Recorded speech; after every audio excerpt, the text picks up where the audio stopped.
Grammar में सबसे पहला चैप्टर पढ़ेंगे जिसका नाम है भाषा, व्याकरण और लिपि। सभी का अलग अलग अध्ययन होगा। ध्यान से पढ़ें, ध्यान से सुने, पूरे वीडियो को देखें, समझ में आएगा।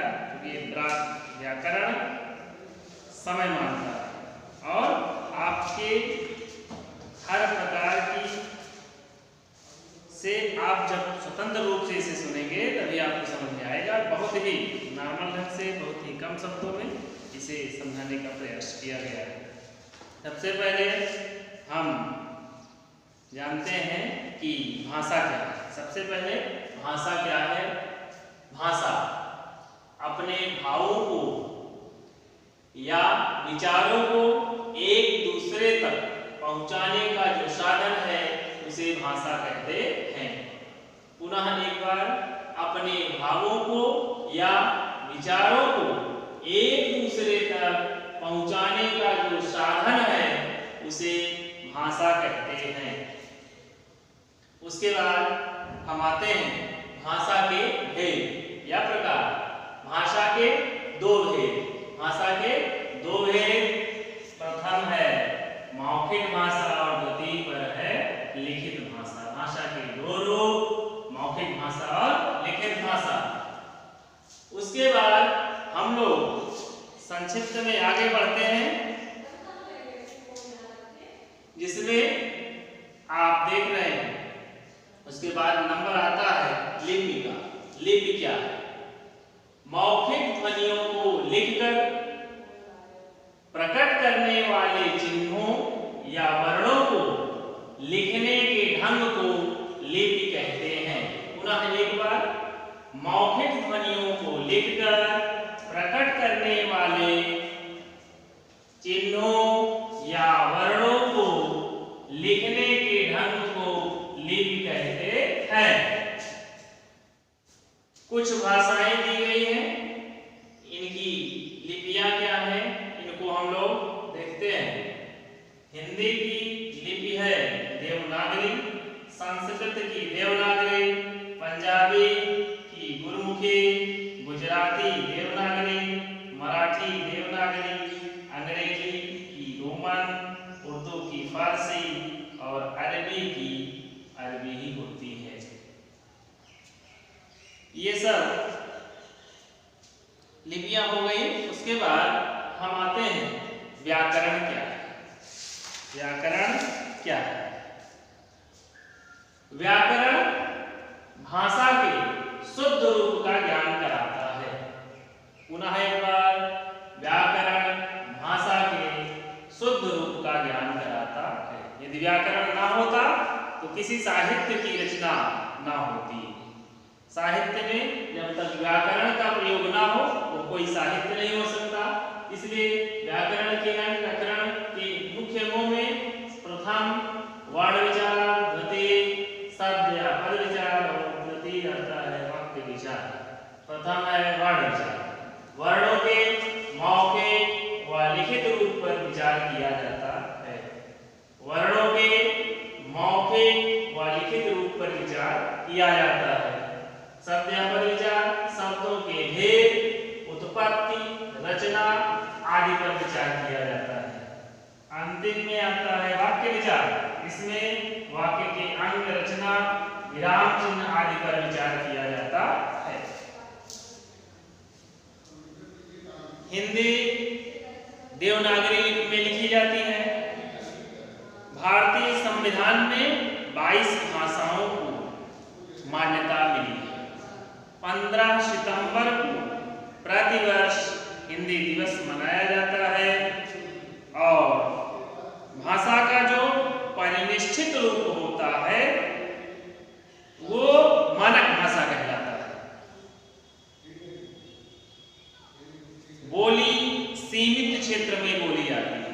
बोली एक निश्चित दायरा होता है, उसी उतने क्षेत्र में बोली जाती है। और ज्ञान के जो संचित कोश होते हैं, ज्ञान के संचित कोश को साहित्य कहते हैं। ज्ञान के संचित कोश को साहित्य कहा जाता है। अब हम लोग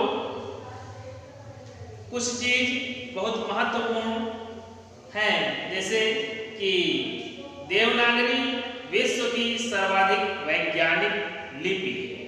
इसमें वैज्ञानिक शुद्धता पाई जाती है, इसमें बहुत ही कम समस्या होती है लोगों को सीखने में, बोलने में, पढ़ने में। और देवनागरी सदैव बाईं से दाईं ओर लिखी जाती है और भारत की अधिकांश भाषाओं की लिपियां बाईं से दाईं ओर लिखी जाती हैं। उर्दू की फारसी लिपि दाईं से बाईं ओर लिखी जाती है।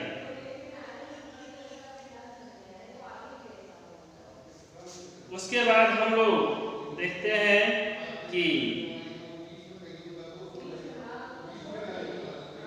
साहित्य क्या है। साहित्य क्या है?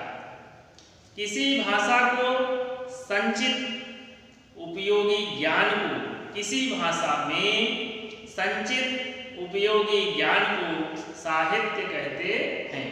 किसी भाषा में संचित उपयोगी ज्ञान को साहित्य कहते हैं। साहित्य के मुख्य रूप से दो रूप पाए गए हैं। पहला है गद्य साहित्य, दूसरा है पद्य साहित्य। गद्य साहित्य में साधारण भाषा, सरल वाक्यों में लिखित साहित्य गद्य साहित्य कहलाता है। साधारण भाषा और सरल वाक्यों में लिखित साहित्य गद्य साहित्य कहलाता है। इसमें लय, तुक, छंद आदि का कोई स्थान नहीं है। इसमें गद्य साहित्य की प्रमुख विधाएं हैं, जिनमें प्रमुख हैं निबंध, कहानी, उपन्यास, नाटक, एकांकी, संस्मरण, रेखाचित्र, पात्र, डायरी लेखन, आत्मकथा, जीवनी। गद्य साहित्य के प्रमुख साहित्यकार हुए हैं, उन्हें हम उनके नामों पर थोड़ा सा प्रकाश डालने की कोशिश करेंगे, जिनमें प्रमुख हैं प्रेमचंद, आचार्य रामचंद्र शुक्ल, आचार्य महावीर प्रसाद द्विवेदी, आचार्य हजारी प्रसाद द्विवेदी, जयशंकर प्रसाद, राम कुमार वर्मा, वैष्णु प्रभाकर, महादेवी वर्मा, मन्नू भंडारी, राहुल सांकृत्यायन आदि हिंदी के प्रमुख गद्य साहित्यकार हैं। इनमें से मुंशी प्रेमचंद को कथा सम्राट कहा जाता है। मुंशी प्रेमचंद को कथा सम्राट कहा जाता है। उसके बाद हम लोग पद्य साहित्य की ओर बढ़ते हैं। इसमें लय, तुक, छंद, अलंकार आदि से युक्त साहित्य को पद्य साहित्य कहते हैं। लय, तुक, छंद और अलंकार आदि से युक्त साहित्य को पद्य साहित्य कहते हैं। पद्य का सीधा सरल अर्थ है कविता। इस प्रकार कविता में जो साहित्य लिखा जाता है उसे पद्य साहित्य कहा जाता है। इसे ही काव्य साहित्य कहा जाता है।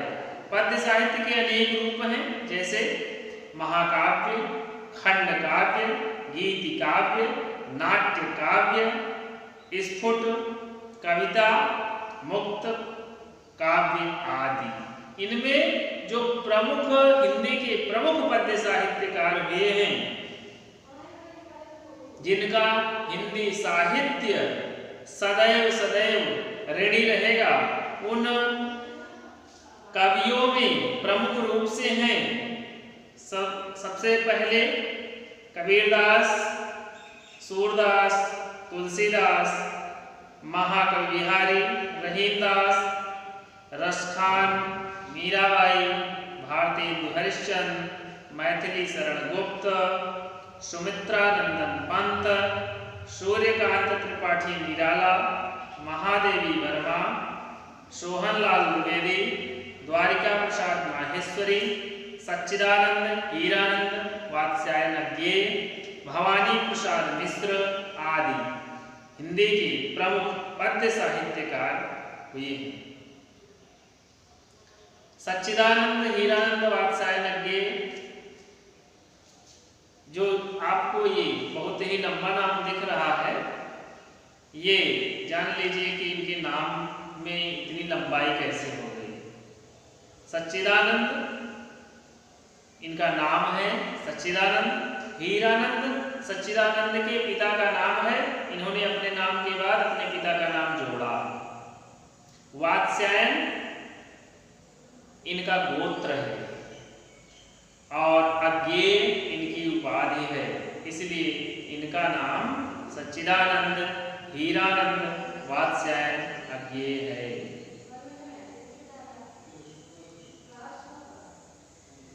इस तरीके से साहित्य के बारे में हमने थोड़ा सा प्रकाश डाला और व्याकरण के प्रमुख अंग, व्याकरण क्या है और मुख्य रूप से हमने किस भाषा की क्या लिपि होती है इसको जाना और कुछ महत्वपूर्ण जानकारी हिंदी से संबंधित की।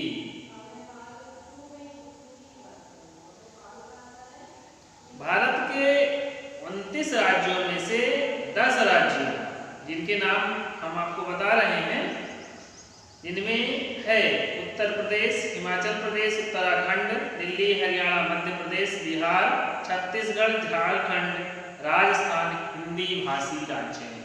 ये 10 राज्य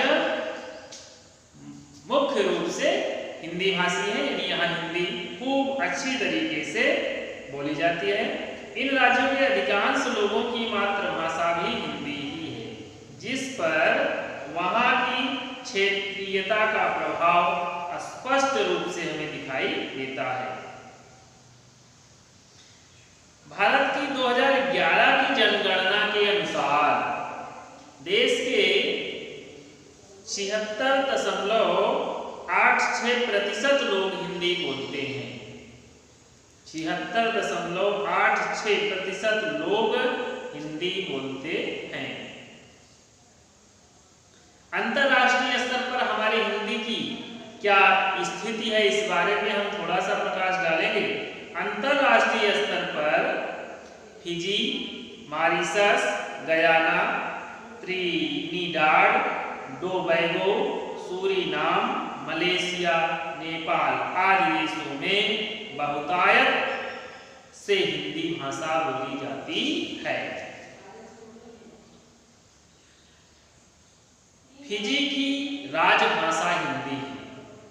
फिजी की राजभाषा हिंदी है और एक अध्ययन के अनुसार हिंदी विश्व की दूसरी बड़ी भाषा है और चीनी भाषा का स्थान इसके बाद आता है। हिंदी विश्व की दूसरी सबसे बड़ी भाषाओं में आती है और तीसरे नंबर पर आती है चीन की चीनी भाषा। और महत्वपूर्ण बातें, विश्व में सर्वाधिक फिल्में हिंदी भाषा में बनती हैं। भारत में सबसे अधिक हिंदी पत्र पत्रिकाएं पढ़ी जाती हैं।